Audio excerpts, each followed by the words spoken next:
Hello friends, welcome to our YouTube channel. हम लोग M Laxmikant के कंप्लीट एनालिसिस वीडियो लेकर आ रहे हैं।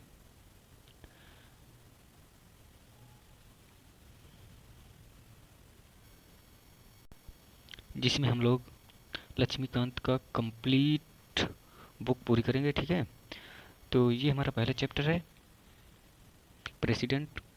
चलिए हम लोग देखते हैं पहला चैप्टर प्रेसिडेंट, इसके बारे में।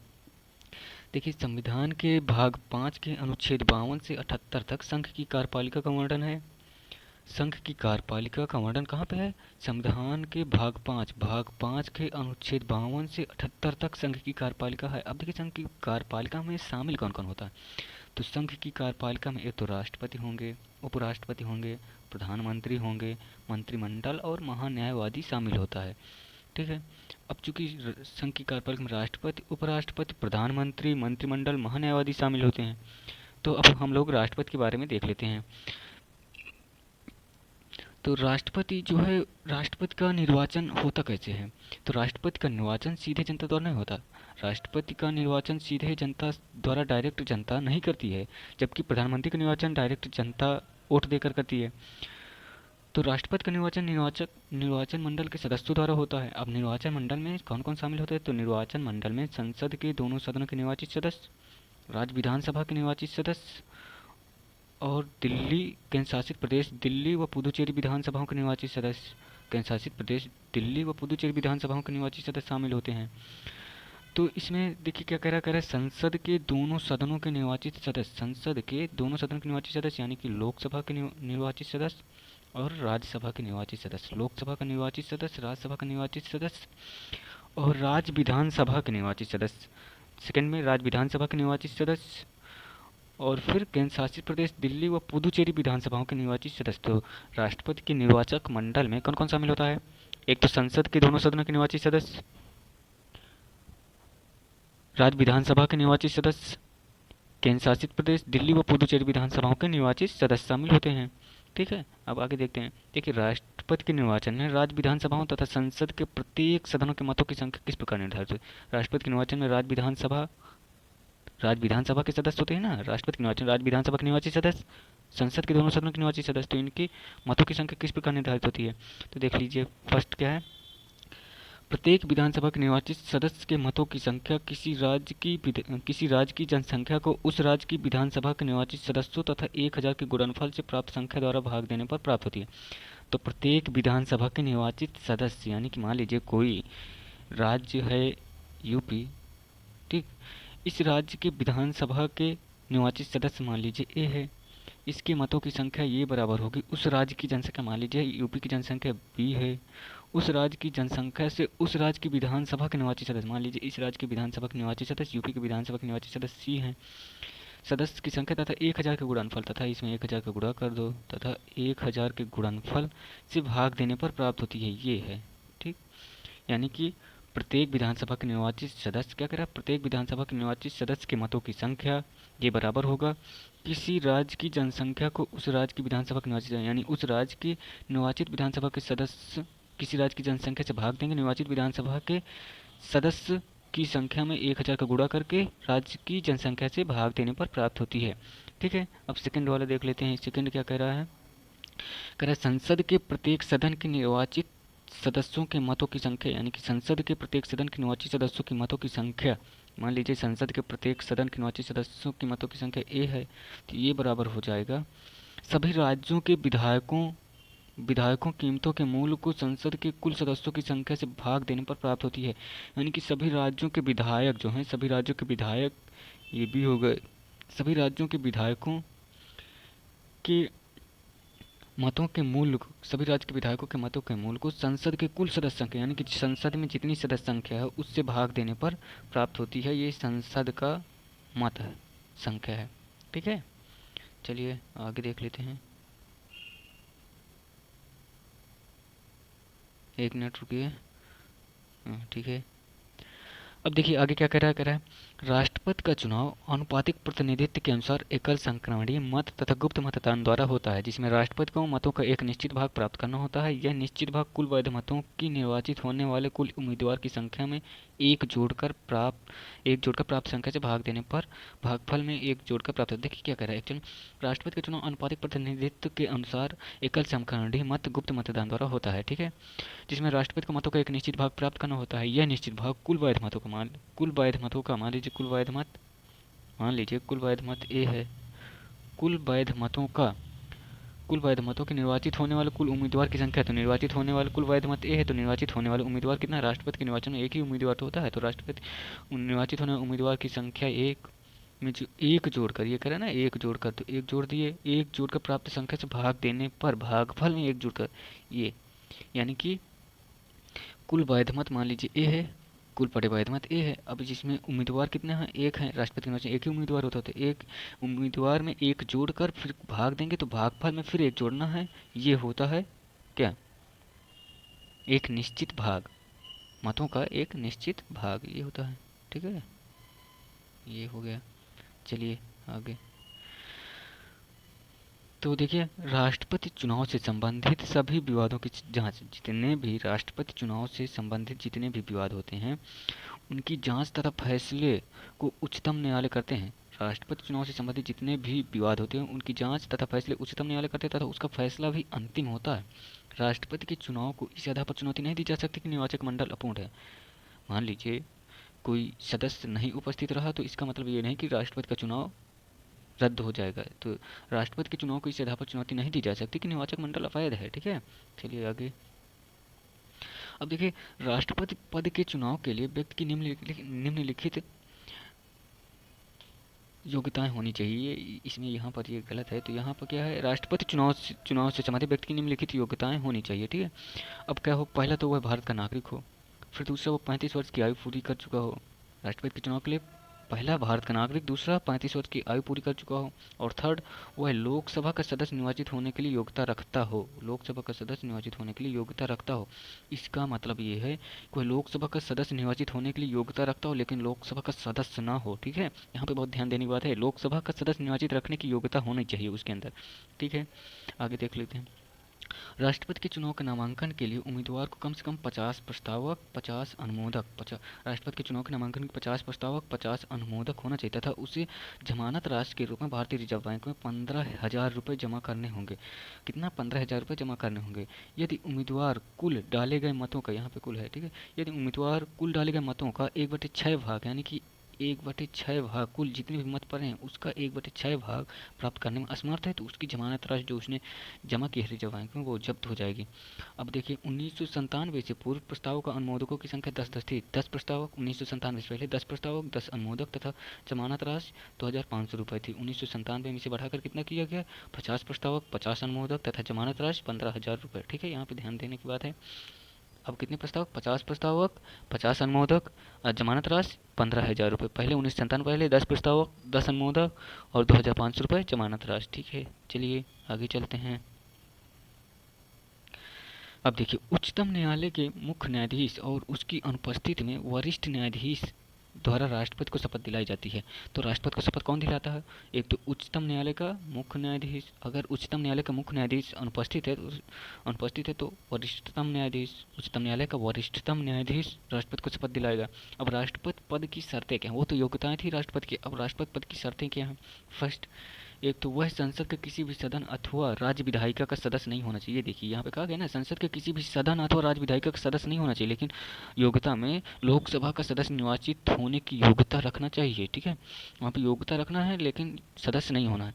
यदि यह सब कोई व्यक्ति राष्ट्रपति निर्वाचित होता है तो उसे पद ग्रहण करने से पूर्व सदन से त्यागपत्र देना होगा। मान लीजिए संसद या राज्य विधायिका का सदस्य है तो फिर उसे राष्ट्रपति निर्वाचित होता है तो उसे पद ग्रहण करने से पूर्व, राष्ट्रपति निर्वाचित हो गया तो उसे पद ग्रहण करने से पूर्व त्यागपत्र देना होगा सदन से। जिस भी सदन का वह सदस्य है वहां से उसे त्यागपत्र देना होगा, ठीक है।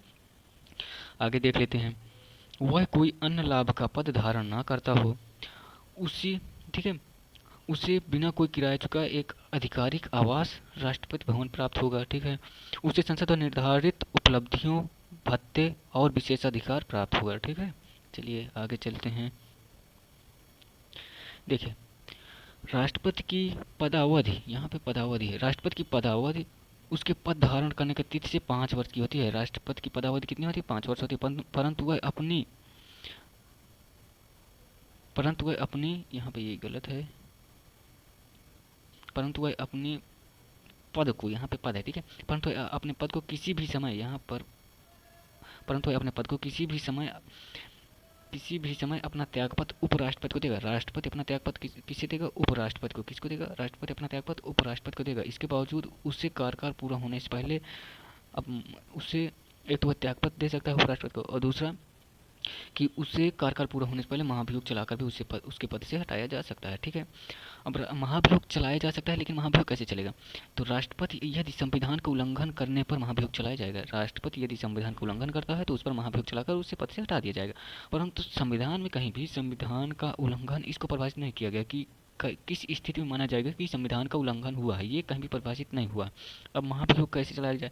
महाभियोग के आरोप संसद के किसी भी सदन में, मान लीजिए महाभियोग का आरोप या तो लोकसभा से या तो राज्यसभा, संसद के किसी भी सदन में प्रारंभ किया जा सकता है, ठीक है।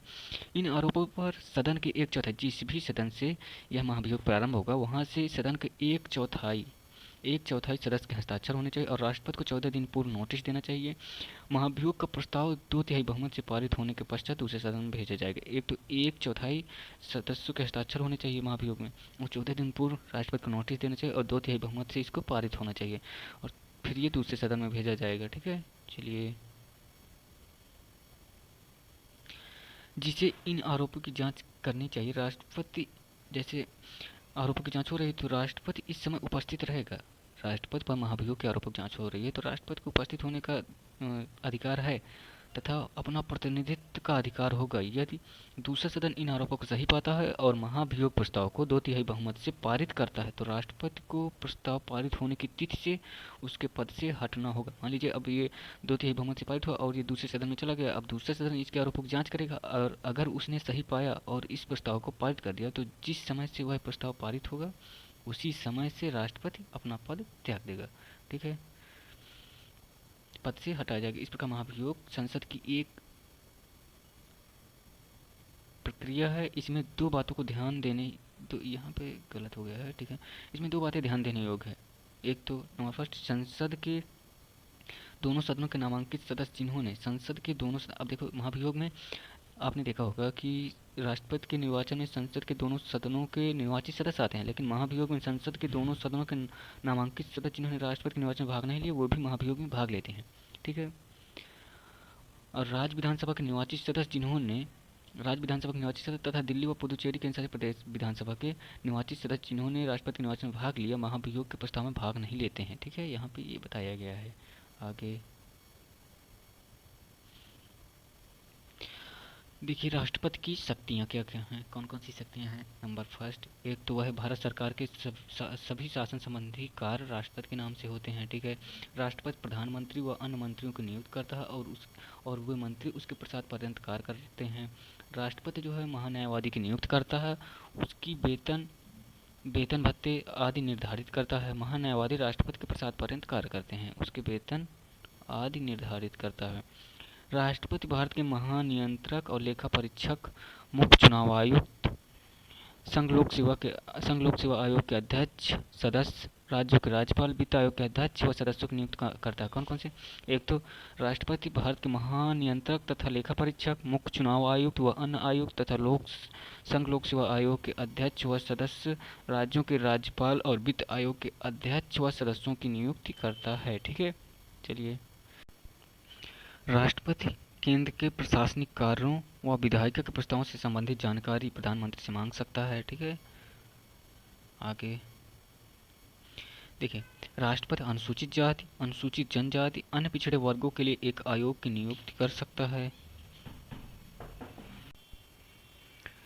राष्ट्रपति केंद्र राज्य तथा विभिन्न राज्यों के मध्य केंद्र और राज्य तथा विभिन्न राज्यों के मध्य सहयोग के लिए क्या करेगा? एक मिनट रुकिएगा। राष्ट्रपति केंद्र राज्य तथा विभिन्न राज्यों के मध्य सहयोग के लिए एक अंतर्राज्यीय परिषद की नियुक्ति करेगा। राष्ट्रपति स्वयं द्वारा नियुक्त प्रशासकों के द्वारा केंद्र शासित राज्यों का प्रशासन सीधे संभालता है, ठीक है। राष्ट्रपति किसी भी क्षेत्र को अनुसूचित क्षेत्र घोषित कर सकता है और उसे अनुसूचित क्षेत्रों तथा जनजातीय क्षेत्रों के प्रशासन की शक्तियां प्राप्त होती हैं, ठीक है। राष्ट्रपति संसद की बैठक बुला सकता है तथा कुछ समय के लिए स्थगित कर सकता है और लोकसभा को विकसित कर सकता है। वह संसद के संयुक्त अधिवेशन का आह्वान कर सकता है जिसकी अध्यक्षता लोकसभा अध्यक्ष करते हैं। ठीक है, राष्ट्रपति प्रत्येक नए चुनाव के बाद प्रत्येक वर्ष संसद के प्रथम अधिवेशन को संबोधित करता है। यदि लोकसभा के अध्यक्ष व उपाध्यक्ष दोनों के पद रिक्त हों तो वह कौन, राष्ट्रपति, लोकसभा के किसी भी सदस्य को सदन की अध्यक्षता सौंप सकता है। सदन की अध्यक्षता सौंप सकता है। इसी प्रकार यदि राज्यसभा के सभापति व उपसभापति दोनों पद रिक्त हों तो वह राज्यसभा के किसी भी सदस्य को सदन की अध्यक्षता सौंप सकता है। ठीक है, चलिए। राष्ट्रपति साहित्य, विज्ञान, कला व समाज सेवा से जुड़े अथवा जानकारी रखने वाले व्यक्तियों में से 12 सदस्यों को राज्यसभा के लिए मनोनीत करता है। जब एक विधेयक संसद द्वारा पारित होकर राष्ट्रपति के पास भेजा जाता है तो राष्ट्रपति हो सकता है विधेयक में अपनी स्वीकृति दे दे। ये भी हो सकता है कि विधेयक पर अपनी स्वीकृति सुरक्षित रख सकता है। विधेयक को यदि वह धन विधेयक नहीं है तो संसद के पुनर्विचार के लिए लौटा सकता है। हालांकि यदि संसद विधेयक को संशोधन या बिना किसी संशोधन के पुनः पारित करती है तो राष्ट्रपति अपनी सहमति देनी होती है। तो यहाँ पर राष्ट्रपति को अपनी सहमति देनी पड़ती है। इसका मतलब है कि यदि राष्ट्रपति क्या है, जब कोई विधेयक संसद द्वारा पारित होकर राष्ट्रपति के पास आता है तो राष्ट्रपति एक तो हो सकता है कि वह अपनी उसमें स्वीकृति दे दे तो वह पारित हो जाए। दूसरा हो सकता है कि वह अपनी स्वीकृति को सुरक्षित रखे, यानी कि स्वीकृति ना दे, सुरक्षित रखे। और एक हो सकता है कि वह विधेयक यदि वह धन विधेयक नहीं है तो वह संसद को पुनः विचार के लिए लौटा दे। और यदि संसद विधेयक को संशोधन या बिना किसी संशोधन के पुनः पारित करती है तो राष्ट्रपति को वहाँ पर अपनी सहमति देनी ही होती है। यानी कि यहाँ पे बाध्यकारी होता है कि राष्ट्रपति अपनी सहमति वहाँ पे देगा ही। ठीक है, चलिए।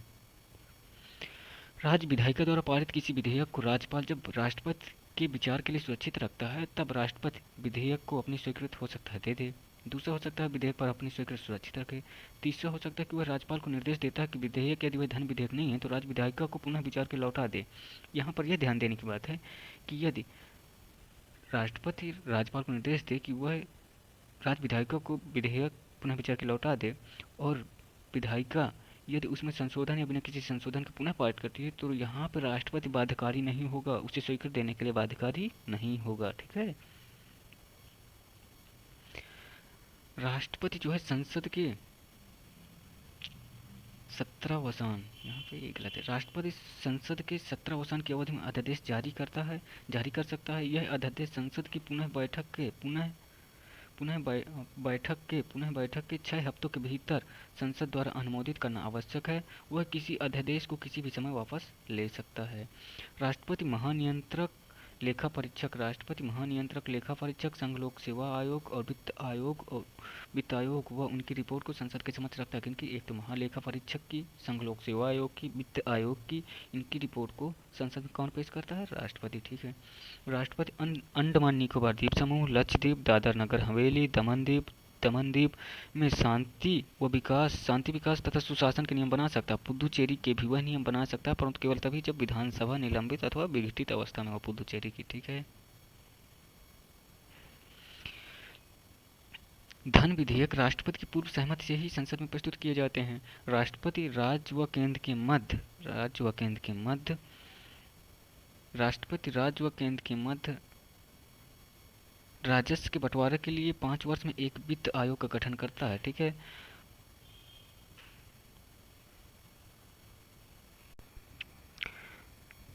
राष्ट्रपति यहाँ पे क्या है, अनुदान की कोई भी मांग राष्ट्रपति की सिफारिश के बिना नहीं की जा सकती। ठीक है, राष्ट्रपति उच्चतम न्यायालय के मुख्य न्यायाधीश तथा उच्चतम न्यायालय व उच्च न्यायालय के न्यायाधीशों की नियुक्ति करता है। उच्चतम न्यायालय के मुख्य न्यायाधीश तथा उच्चतम न्यायालय तथा उच्च न्यायालय के मुख्य न्यायाधीशों की नियुक्ति करता है। राष्ट्रपति उच्चतम न्यायालय के किसी भी तरह की सलाह ले सकता है, उच्चतम न्यायालय से किसी भी तरह की सलाह ले सकता है, परंतु उच्चतम न्यायालय की यह सलाह राष्ट्रपति पर बाध्यकारी नहीं है। ठीक है, चलिए, हो गया। तो आज का सेशन यहीं पे समाप्त होता है। आप हमें कमेंट करके बताएं कि आपको ये वीडियो कैसा लगा। अगर ये वीडियो आपको अच्छा लगा तो हमारे चैनल को लाइक सब्सक्राइब करें और आपको अगर कुछ भी डाउट है तो उसे कमेंट करके हमें ज़रूर बताएं। Thank you very much.